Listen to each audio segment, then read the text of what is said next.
हाँ हाँ हाँ, एडवेट। अरे भाई, मेरी पोस्टिंग जब इस जगह पे हुई तो मैंने बहुत मुश्किल से वहां पर एक अपने रहने के लिए ठिकाना ढूंढा। एक पीजी था वो, 3 रूम्स वाला पीजी था। एक रूम में 4 बेड थे, चारों खाली, और उस 3 रूम वाले पीजी में मैं अकेला रहता था। थोड़े दिन बीते, वहां पे मुझे बहुत नेगेटिव एनर्जी सी आती थी दीवारों पे। इवन जो पेंटिंग्स लगी हुई थी, ऐसा लगता था वो मुझसे बात कर रही है। पहले ही दिन की ऐसी घटना हुई कि मैं अपने रूम पे बैठा हुआ था और मुझे ऐसा लगा कि किचन पे कोई है, किचन पे कोई हरकत हुई। मैं दौड़ कर देखने गया तो वहाँ कोई भी नहीं था। फिर ऐसा लगा, ऐसा आभास हुआ कि जो अंदर 2 बंद कमरे हैं उनमें से कोई बात कर रहा हो, कोई आपस में बहुत तेजी से बहुत चिल्ला चिल्ला के लड़ रहा है। मुझे लगा पड़ोसियों की लड़ाई हो रही होगी। मैंने लाइट बंद की, मैं सोने चला।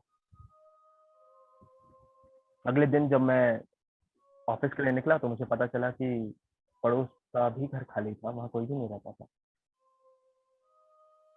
दूसरे दिन की ये बात है, मैं सो रहा था अपने रूम पे। तो कई बार ऐसा होता था ना कि मैं अगर सोफे पे लिविंग रूम में बैठा हुआ हूँ तो मुझे ऐसा आभास होता था कि मेरे बेड पे कुछ सो रहा है, और मैं अंदर आता था तो चीजें एकदम नॉर्मल होती थी। मैं जब सो रहा था अगले दिन, दूसरे दिन, तो मुझे ऐसा लगा कि किसी का चेहरा मेरे सामने आया है, और मेरी नींद टूट गई। सपने में नींद टूटी। मैं उठा, मैं लिविंग रूम तक गया। मुझे किचन पे एक लड़का खड़ा हुआ वॉश बेसिन पे कुछ काम करता हुआ नजर आया। उस लड़के ने नल बंद किया और मुझे पीछे पलट कर देखा और स्माइल की। मैं बहुत डर गया। मैं दौड़ के दरवाजे की तरफ भागा, दरवाजा खोलने की कोशिश की, दरवाजा खुल नहीं रहा था। मैं पीछे मुड़ के देखा, वो लड़का गायब था। मैं धीरे से किचन की तरफ बढ़ ही रहा था कि मुझे ऐसा लगा कि वो जो 2 रूम बंद रहते हैं ना, उसमें कोई टीवी देख रहा है। मैं रूम की चटकनी खोल के अंदर घुसा तो दिखा कि टीवी पे सिर्फ टीवी चालू था, टीवी पे कुछ चल नहीं रहा था, सिर्फ मक्खियां भिनभिना रही। और बेड पे रिमोट इस तरीके से रखा हुआ था जैसे कि अभी कोई चैनल बंद करके रखा। तभी अचानक से टॉयलेट की तरफ से एक आवाज आई। मैं बाहर निकलने की रास्ता ढूंढ रहा था कि मैं किस तरीके से बाहर निकलूं। तभी मैं देखता हूँ कि टॉयलेट से लगा हुआ जो बेसिन है उसके नीचे एक फावड़ा रखा हुआ है, और उसके बकेट पास में लिखा हुआ है की इनसाइड डिग हियर। मुझे कुछ समझ नहीं आता। मैं फावड़ा उठाता हूँ, मैं खोदना चालू करता हूँ। खोद के जैसे ही मैं थोड़ा सा 1-2 इंच अंदर गया होता हूँ तो खून निकलता हुआ रिसता हुआ नजर आता है, और एक इंसान की डेड बॉडी बाहर आ जाती है। उस डेड बॉडी पे एक लंबा कट का निशान था। मैं वो देख ही रहा था कि पीछे से मुझे आवाज आई किसी के रोने की। मैं पीछे मुड़ के देखता हूँ तो एक लड़की पैर हवा में लटकाए हुए, छोटी सी बच्ची, सोफे पे बैठी हुई।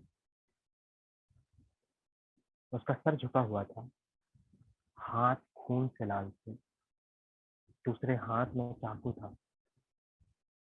वो अचानक से मेरे पास आती है, उस इंसान की, उस डेड बॉडी की जो अंदर से निकला था, उसके अंदर से की निकालती है और पटाख से बाहर निकल जाती है। वो गेट के आर पार जाकर गेट के बाहर वाली खिड़की से मुझे स्माइल देती है और गायब हो जाती है।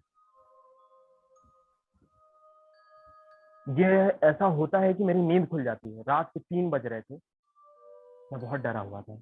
आमतौर पर जब मुझे इस तरीके के सपने आते थे तो मैं अपने पेरेंट्स के पास जाकर सो जाता, लेकिन आज मैं अकेला था। मैं बाहर जाकर गेट चेक करता हूँ कि खुला है कि नहीं। मुझे मालूम पड़ता है कि वो गेट सचमुच लॉक है। मैं बहुत डर जाता हूँ, मैं घबरा जाता हूँ, अपने बेड पे वापस आके सो जाता हूँ।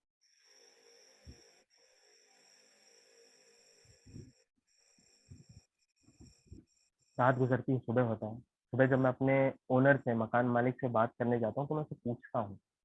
वैसे ये नहीं बताता कि सपना क्या था, क्या हुआ मेरे साथ रात को, मैंने क्या महसूस किया। मैं उसे कुछ भी नहीं बताता। मैं उसे ये बताता हूँ मैं उससे पूछता हूँ कि गेट आपने बाहर से बंद किया था क्या मेरे रूम का? वो बोलता है हाँ, फॉर सिक्योरिटी रीजन। मैं बोला आप मत करना, कल से मैं अंदर से उसको बंद कर दूंगा। ये सिलसिला चलता रहता है, 2 हफ्ते बीत जाते हैं, 3 हफ्ते बीत जाते हैं, रोज मुझे ऐसे सपने आते हैं। वो लड़की मुझे हर सपने में लाल हाथ के साथ, एक हाथ में चाकू लिए, किसी ना किसी डेड बॉडी का कत्ल करते हुए दिखती है। और उस कहानी में मैं उस लड़की की मदद कर रहा होता। एक दिन आमतौर पे मैं बैठा हुआ था, काम कर रहा था, तो मुझे ऐसा लगा कि कोई बच्ची भागी है बाहर से। आज मेरा सब्र का बांध टूट गया। जब शाम को मकान के मालिक वहां पर आए तो मैंने उनसे सारी बातें बता दी। वो बस एक तक मुझे देखते रहे। उन्होंने सिर्फ मुझसे एक बात की कि पहले क्यों नहीं बताया। वो मेरे साथ मेरे बेड तक गए, गद्दा वहां से हटाया, बेड के नीचे से नाइफ निकाली, अपने पॉकेट पे रखा और बोला कल से इस तरफ सर करके सोना। ये थी कहानी red hand. Thank you, thank you भाई। और ये दूसरी कहानी मेरी हॉरर, जो मैंने थोड़ी सी लिखने की कोशिश की। Now I would like to hear your experience, how it was. Hello, am I audible? That was too quite creepy, okay, terrific ending, good one, thrilling. अच्छा, थैंक यू। कुछ लोगों को बीच बीच कहानी भी हंसी आ रही थी, that डीमोटिवेट्स me a lot.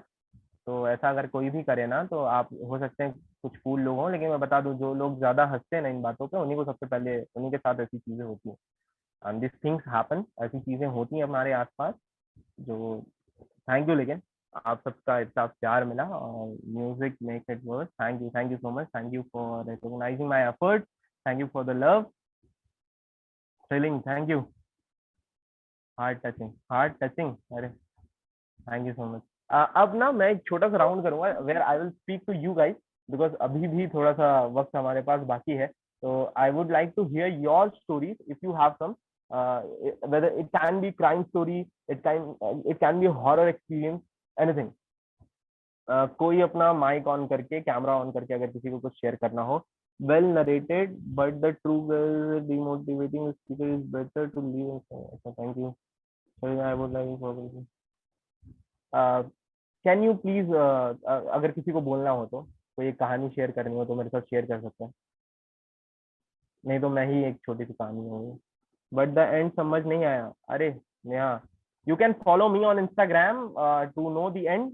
And also जो मैंने बाकी का सस्पेंस वहां पे छोड़ा है कि वो नाइफ कहाँ से आ गई वहां पे, बहुत सारे सवाल है भाई, ये चीज अपन खेलते हैं। My Instagram I D is @, रिश नेवर, है ना? आप सुनाओ Shreyam Sinha. Okay, I will narrate one more story. मतलब ये तो एकदम ही पर्सनल एक्सपीरियंस है। तो मेरा मैं ना कुछ 1-1.5 साल, रिश नेवर, या RISHNEVER, RISHNEVER, thank you for typing it, thank you. तो मेरे साथ एक पर्सनल एक्सपीरियंस है, पहले पिछले शो में भी मैंने बताया था कि आई आई यूज टू वर्क फॉर मिर्ची, रेडियो मिर्ची। तो वहां पे क्या होता था ना कि मिर्ची के जो रूम्स होते हैं ना, जब आप जाओगे तो वो एकदम एयर पैक होते हैं, साउंड प्रूफ होते हैं। तो मतलब कुछ भी बाहर का अंदर नहीं आ सकता, ऐसा। तो और शीशों शीशों से वो ढका होता था, जहाँ से आपको मिर्ची का जो 9th फ्लोर पे मिर्ची था, और वहां से आपको बहुत खूबसूरत नजारा दिखता था। तो ये एकदम ही मतलब रियल एक्सपीरियंस है जो मेरे साथ घटी है, और इसमें कुछ भी छेड़छाड़ नहीं है, कुछ भी एक्स्ट्रा एग्जैजरेट करके मैं आपको नहीं बता रहा हूँ। मेरे कॉलेज के वक्त शुरू हो गए थे, मैंने मिर्ची एंड सेम में ज्वाइन की थी। एंड सेम का ब्रेक होता है, तो उससे क्या हुआ ना कि कॉलेज स्टार्ट हो गया था मेरा ऑलरेडी, और मुझे मिर्ची में भी सर्व करना था। तो मैं रात को चला जाता था वहाँ पे रिकॉर्डिंग के लिए कि आप 11-12 बजे आप जाके अपना रिकॉर्ड कर सकते हो, अगले दिन वो प्ले हो जाएगा। तो मैं रिकॉर्ड कर रहा था, रात के 11-11:30 बज रहे थे, और ऑफिस में कोई भी नहीं था, सिर्फ एक गार्ड बैठा था बाहर। तो ऑफिस, एक गार्ड बैठा हुआ था बाहर में। एंड वो क्या वो मैं अंदर आया, और मैं अपना रिकॉर्डिंग कर रहा था। तो ना जो स्टूडियो था ना, उसके सामने में एक शीशा था और पीछे भी एक शीशा था, कि अगर कोई बारामदा से कोई जा रहा है तो वो आपको दिख जाए। और कोई बाहर बालकनी का नजारा लेना है आपको तो वो भी आप ले सकते हो। तो वो दोनों साइड शीशे थे। तो मुझे ना सामने वाले शीशे में पीछे का रिफ्लेक्शन दिखा कि कोई एक बच्चा एक औरत गए हैं। जब ऐसा एक दो बार हो गया ना, तो अपना रिकॉर्डिंग कंप्लीट करके बाहर निकला और मैं पूछने गया भैया से, गार्ड भैया से, कि भैया कोई यहाँ आया था क्या, अभी कोई औरत आई थी कोई बच्चे के साथ। गार्ड भैया मुझे बोलते हैं कि अरे वो लोग कुछ नहीं करेंगे, आप अपना काम करो। मैंने कहा, कौन कुछ नहीं करेगा? बोलते, तो वो बताने लगा कि ये जब इंदौर में ये बिल्डिंग बन रही थी तो ये सबसे टॉप बड़ी बड़ी बिल्डिंग थी उस वक्त की, आज से 20 साल 10 बहुत साल पहले। तो सबसे हाई फ्लोर की, मतलब सबसे ज्यादा फ्लोर थे इसमें। और यहाँ से ना एक औरत, प्रेग्नेंट औरत जो काम कर रही थी, वो गिर के मर गई थी। तो वो लोगों को दिखती है जो यहाँ पे 11-12 बजे जो रात को जो रहते हैं, इवन उस गार्ड को भी बहुत बार दिखी है। उसने जैसे ही ये बात बोली ना, वो लोग कुछ नहीं करेंगे, मैं मेरा ऐसा हालत हुआ भाई साहब। वो दिन आज का दिन ना, कभी भी रात को उस जगह पे गया नहीं हूँ कि भाई काम कर लेंगे अपन दिन में, मैं रात को तो ये जाने वाला नहीं। तो ये एक कहानी थी।